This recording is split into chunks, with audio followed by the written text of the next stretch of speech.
friends, welcome back to Liz's Reading Corner, or welcome if you're new here. I'm Liz and I like books, and in this vlog we are going to be reading through some of the GoodReads most difficult books to read. If you don't know, I have decided this year that I would like to read through the GoodReads top 100 most difficult novels to read. This list is basically a list that has been voted on by the members of GoodReads, the books that they think are the most difficult books to read. There's 563 books on the list currently. I'm not going to be going through all 563 books this year. I'm probably not even going to be going through, I'm definitely not, let's be honest, I'm definitely not going to be going through the top 100 books this year. My goal was to get through 25 of these books this year. I have read 2. I had footage from reading the first 2 that I have already read, and the sound in that footage is just terrible. So I have learnt from filming those vlogs and all those videos, and hopefully now my sound is getting a bit better and I'm learning to film things a bit better, but just unfortunately the footage from that is unusable. So we're going to be going through, I'm going to try and get through 3 of the books in this vlog. We'll see how we go. We might only get through 2. So the first book that I read was Heart of Darkness by Joseph Conrad, and I can 100% understand why this is on this list. This book is deceptive. It was a novella that was originally published as like a series in 1899 and then released as an actual, like in its completeness, in a book in 1901, I want to say 1902, around that time. The story is told by Charles Marlowe, who is the captain of a steamer. He has to travel up a river that is not actually given a name. It appears to be the Congo River in Africa, South Africa. And it is just this big, long story about his time on the river as a steamer captain and how he had to pick up this guy that sold ivory or supplied ivory to ivory sellers. This man's name is Kurtz. Kurtz actually, once Marlowe finds him, Marlowe realizes that Kurtz has actually gone native, as they call it, so he's no longer civilized, because he spent a lot of his time with the native people along the river. Marlowe has to bring Kurtz back to civilization. Kurtz dies on the way home. There's like a confrontation with some other members of the company that Marlowe and Kurtz worked for, and they're wanting the papers that Kurtz gave Marlowe, but Marlowe doesn't give them to him. He keeps like his more personal papers, and then once he gets back to London, I think it is, or back to civilization basically, he then distributes the papers to the people that he sees most fit to take them. This was 100% a product of its time. It is full of very racist remarks, and it was a little bit difficult to read. It wasn't even a little. It was very difficult to read through those racist remarks. Like, it was things like people of color or like non-white people are lacking intelligence, they're lacking they're lacking wit, basically. They're savages, they're just uncivilized people. All of these things that we now know is not actually true. They have, anyway. So while I've definitely read worse things, it was still not pleasant to read through. So if you are going to read this, just be aware that there is a lot of racism within this very small book. Like I said, it was very deceptive. It's only like 100-ish pages long, or at least the one that I got from the library was only like 100-ish pages long. But it took me, I thought I would be finished in a day, and it took me like 3 or 4 days to finish reading it because it was just dense. It was just pages and pages and pages of quite small writing. And then, so like modern books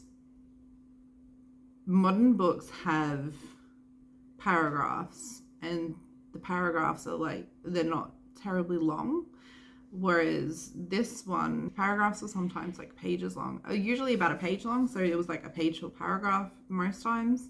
The longest one was like 3 pages long, and so it is really dense, and it's really difficult to get through the dense text, if that makes sense. It was just, that was, I think, the worst part. Like, the story was not terribly interesting. It was actually really quite confusing in a lot of places. I finished reading it, I was like, I don't know what this story is. I don't know what I just read. I'm so confused. And so after having spoken to a couple of other people who also read this book and they actually read it, I'm so glad I didn't have to read it in high school. My God, I'm glad I didn't have to read it in high school. But after having spoken to a couple of other people who have also read this book, I don't feel so bad. Because everyone that I know that has read it has been completely confused. So if you have read it, I would absolutely love to know what your thoughts were on it and how you went with reading it, but I gave it 2 stars. Then I read, so the second book I read was The Sound and the Fury by William Faulkner. This one was also confusing. I finished reading this and I was just like, what on earth? What did I just read? I don't understand. I feel like sometimes when people write books, and I know that these books are from quite a while ago, so they're both older than 50. I think one's definitely 100 years old. But it just feels like they used to write books just to make themselves sound smart, and they were deliberately difficult books to read. I don't, as someone who reads books for enjoyment and not necessarily for their difficulty, this is definitely an eye-opening experience. So The Sound and the Fury, we have 4 different sections. We follow in the first section Benji, who is 33, I think, roughly. He appears to be extremely mentally handicapped, so mentally disabled. And so Benji narrates the first section. He can't actually speak. He is able to make sounds, so he can like grunt and moan and roar and scream and cry and that sort of thing. I think the biggest challenge of this was trying to figure out what was going on and when, because there was a constant jumping around of the timeline that made that really, really difficult. Then the second part is narrated by Quentin, who is one of the brothers. It tells the story of his first year at Harvard and basically his obsession with purity and honor and how upset he is by his sister's promiscuity and eventually his suicide. Section 3, we go forward, get back to the same time as Benji's section, so it's like 1928, I think it is, so it's like 18 years after Quentin's section, and we go to A Day in the Life of Jason, who is probably one of the most horrific people ever. Like, I could live my entire life and never have to read that again. He is just a poisonous person. He is just so angry and so mean, and he mistreats people. He's just awful. He's just an awful person. He has a gambling problem and he also has a control problem. So he's very controlling of the women around him. I really didn't like this. Is my least favorite part of the entire book. And then section 4, we come to Dilsey. Dilsey is, from what I understand, a black servant in the house. And basically it just tells the story of the family's disintegration. And so, like I said, when I finished reading this book, I just basically said, what the fuck? Because I didn't understand, again, I didn't understand the point of the story. And I understand it's written in a way that's completely different to how stories are written today. And that's kind of what makes it so difficult, because it's a completely different style of writing to what we're used to as modern readers. But at the same time, it just felt like it was deliberately difficult and there was no need for it. Like, it could have been an amazing story. It could have been written really, really well without it being that difficult. And I know that is a modern take on a historical book, but I think that was the biggest issue with me. I don't understand why books have to be deliberately difficult to read. So, yeah, I just really struggled. I really struggled with the first 2 books. So The Sound and the Fury, I disliked so much, I only gave it 1 star. And so for the rest of this vlog, I'm going to at least be finishing House of Leaves by Mark Z. Danielewski. This is actually due in a couple of days at the library, so I really need to get this finished. That's going to be interesting. This has been intimidating me. This has been on my TBR for almost a month now. I was very excited when I first got the book, and then I opened it and had like a quick flick through, and it is intimidating, very intimidating. I'm a little bit scared to read it, but we'll see how that goes. So I would also like to finish The Satanic Verses by Salman Rushdie. This actually has a really sad story to it. So Salman Rushdie wrote this book in the 80s, so it was published, I think, in 88. Yeah, so this was published in 1988. It caused a lot of controversy at the time because it was seen by certain religious people to negatively, I think it was, depict their prophet. And so in response to this being published, there was, in certain countries who follow a certain religion, there was a lot of protests, and so the leader of this country, trying to put this in a way where we don't have any negatives, but the leader of this country decided that Salman Rushdie was against their religion, and so he had to no longer be alive. And so basically a bounty was put on, or a large, very large bounty was offered for his unalivement. And so he had to go into, and not even just his, but anyone who was involved in the making and publication and translation of this book. And so Salman Rushdie had to go into hiding and be under police protection.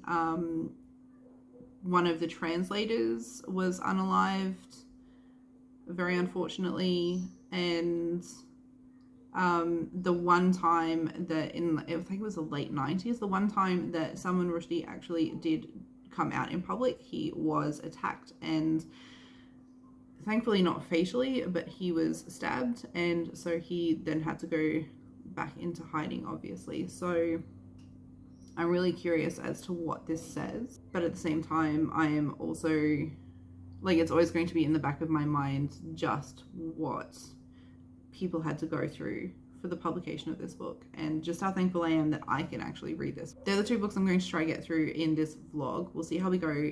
House of Leaves, like I said, is very intimidating, and it's also like 700 pages long, so hopefully we'll get through them this week. All right, we've taken the leap. We're reading House of Leaves. This I 100% understand. I've said this with everything so far. 100% understand why this is on the GoodReads list of most difficult novels to read. I'm just going to call it the list of most difficult novels to read. You guys already know what I'm talking about. I am 24 pages in. Oh my god. This has been a ride. It is interesting, but odd. Very odd. It is very odd to read. It has been really intimidating me since I got it from the library, but I have 3 days to read it. So I've got 3 days before it's due back at the library, and someone's already put a hold on it, so I can't just renew the loan. So I have 3 days to get this read, and it's like 690 pages? 700 pages? It is over 700 pages. Oh my god. I can't believe it. Anyway, let's get this read. Okay, I'm 100 pages in. This is, I'm not sure why I found it so intimidating to begin with. A lot of people, actually I do know. So I know why I found this so intimidating, especially flicking through and seeing like all of the pages where things were, like pages had like boxes through them, and the writing was like in all different directions and completely different languages and things. Having read through 100 pages of it, I understand that most of the things, like the boxes, like little footnotes or like little addendums to the main story. But basically, we, at the start of the book, find out how the actual story is discovered, and then we follow through two actually different stories. So we follow the story of the book that was discovered, and also the story of the person who is trying to put the bits of the book together. So he found this book in a trunk in this man's unit. This man passed away or was found dead. He was like 84 years old or 87 years old, something like that. And so he passed away. And one of the people that lived in the building is the friend of the person who is trying to put the book together. He is the person that told, so the friend got the guy who was trying to put the book together to come up and take the trunk away, and he's taken the trunk away, started looking through the papers and started reading through the story, and realizes that his life is a bit off, basically, that his life is starting to change, and the more that he reads through the story, the more he finds oddities happening in his life, basically, and he is kind of turning into a recluse. He's starting to turn up late to his work. He's kind of becoming agoraphobic, so he's afraid to leave his house and that sort of thing. So 100 pages in, even though it's been a little bit slow going, because it's taken me a bit of last night and a big chunk of today to read through those 100 pages. It is really interesting, but it is also really, I don't know if I'm going to be able to show you, really dense. It's really dense writing, so it is interesting though. I am actually enjoying reading this. We'll see how it ends. I'm almost at the stage where the writing goes all skew-if, so let's get to it. Okay, so we have finished Houses of Leaves. That, I'll give thoughts about that later.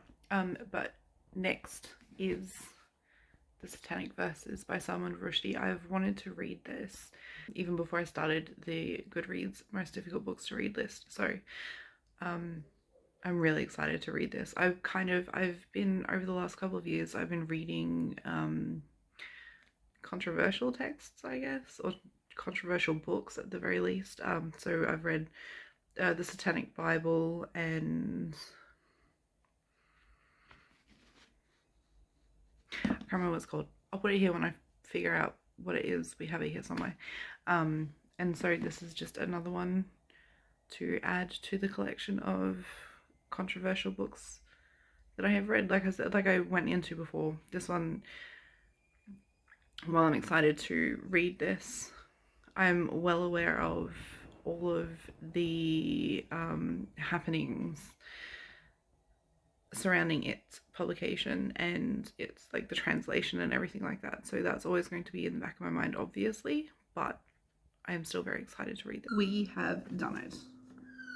I say we, I have finished reading the Book of Leaves. Please excuse the magpie. The magpies have decided that they must make noise and just be included in everything right now.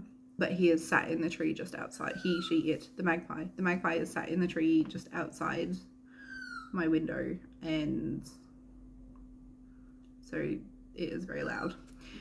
I finished the Book of Leaves. So this, everyone that I've seen speak about this has, and I'm not sure why, and like a lot of the reviews as well,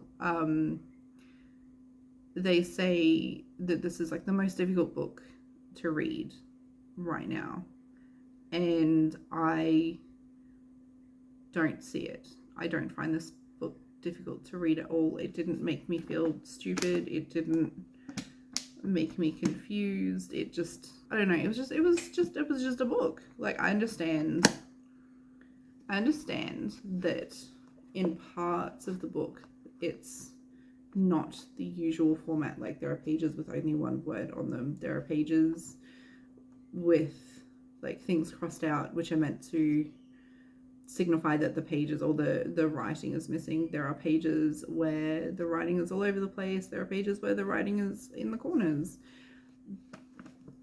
But I don't see it as difficult, and I'm not sure if people just got in their own heads and they made it more difficult because they were like, oh, everyone else is saying that this is a difficult book to read, or they've looked at the format, like they flipped through the book and looked at the format and decided that without actually trying to read it first, that it is difficult. I didn't find it difficult, honestly. I would recommend everyone who likes horror to try and read this, because it is first and foremost a horror story. I loved the story about within the book, so the story within the story. So this is meant to be, and there's going to be spoilers, this is meant to be kind of like, the movie equivalent would be a found footage sort of movie. There is our main character who, I don't even want to call main character because there's stories within stories. So there is a man who is friends with another person, another man, and an old person in this man's building, in the friend's building, passes away tragically, and the friend goes into this old man's apartment, which has been declared as abandoned, and finds this black trunk. And so the person within this story, in the story, takes this trunk, starts reading the pages because it's just filled with different pages and notes and all sorts of things, and his life starts unraveling. But the story that he was reading about is a story about a house that has basically a different dimension within it, or like a door to a different dimension. So this family moves into this house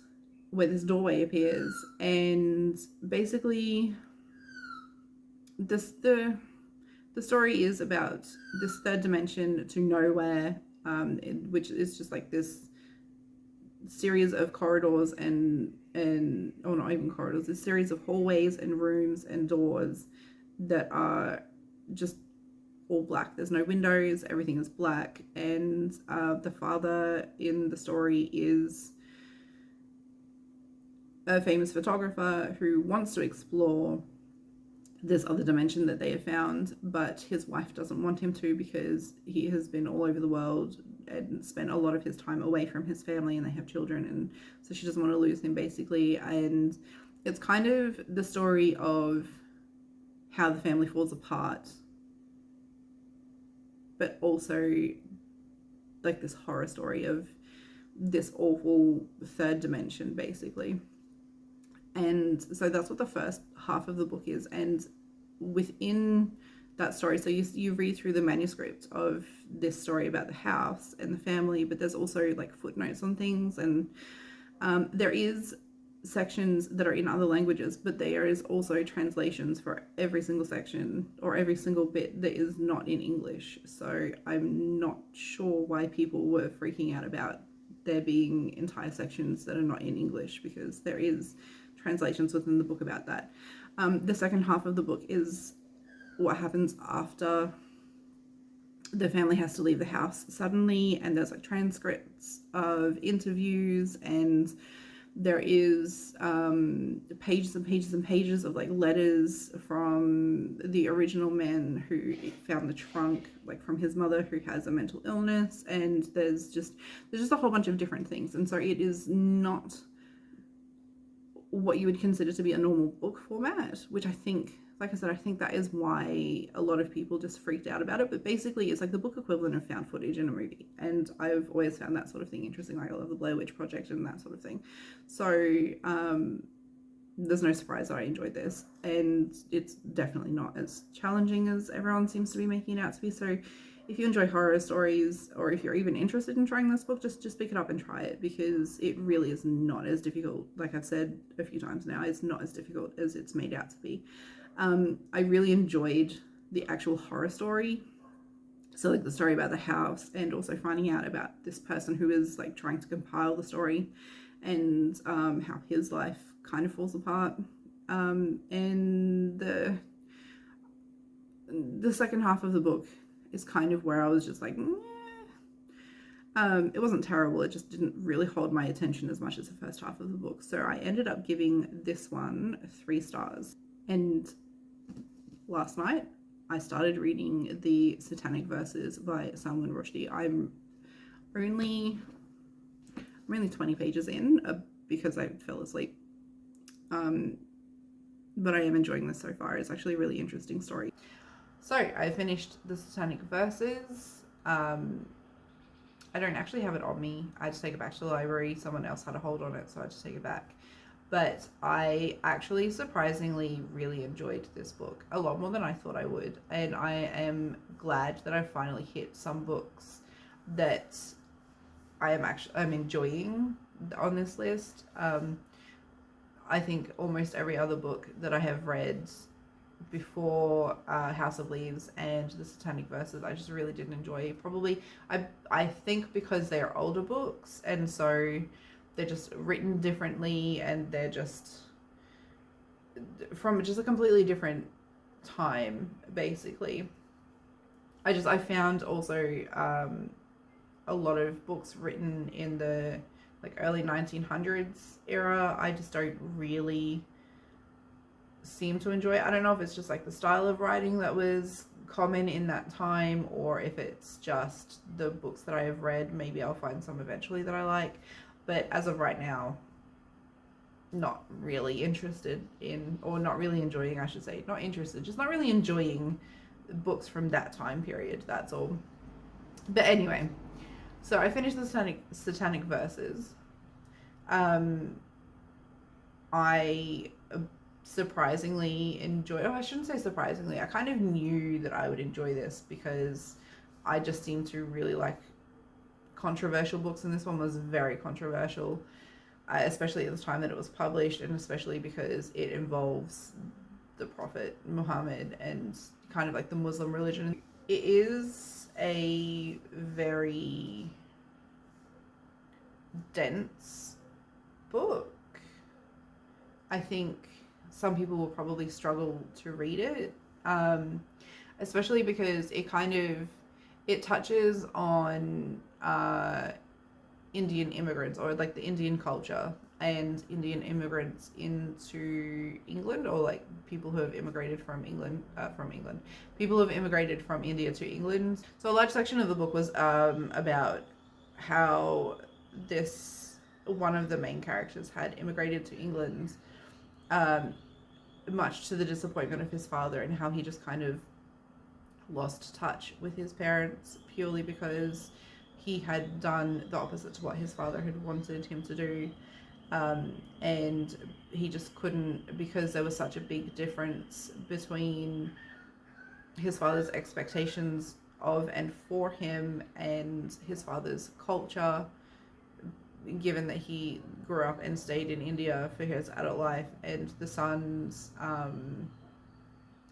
completely different experiences from like immigrating to England, and just how different, because obviously the culture is very different between India and England, and so it took a really long time for them to be able to, I don't think they ever actually came to any kind of middle ground really, and there was just a lot of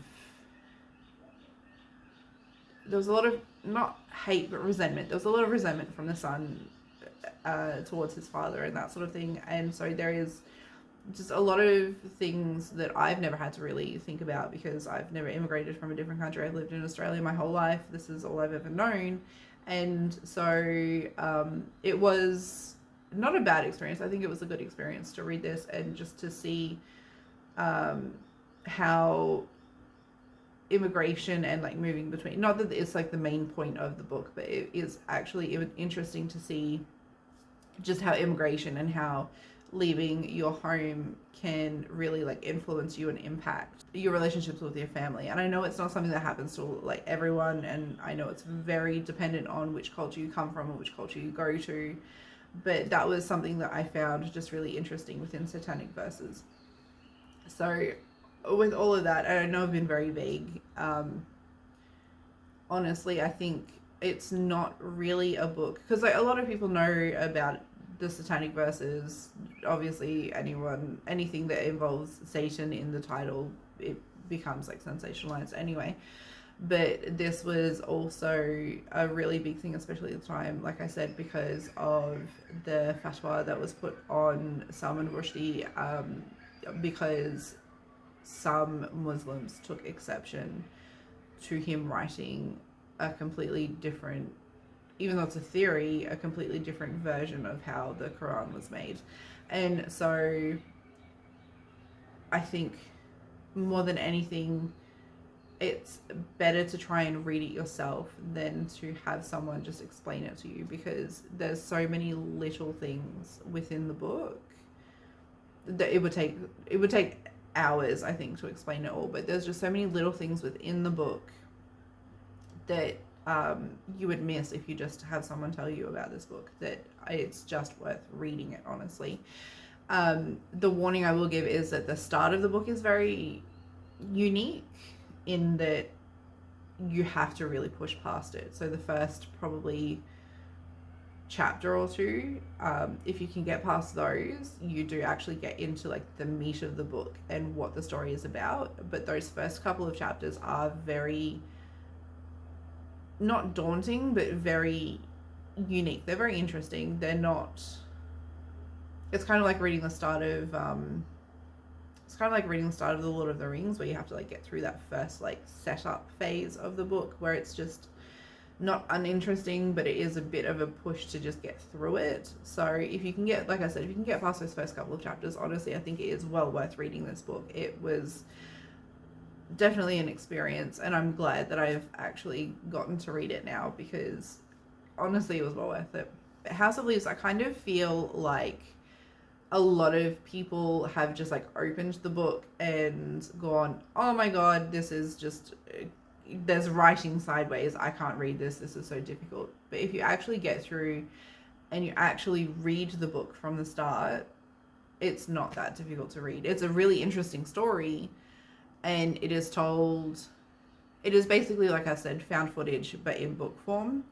But it is actually a really interesting story, and it is basically a horror story. It's kind of like Paranormal Activity, but in book form. So I would recommend reading that too. It's actually really interesting. So anyway, Satanic Verses, I gave 3 stars. I did actually really enjoy it, but like I said, there are parts of it that were really difficult to get through.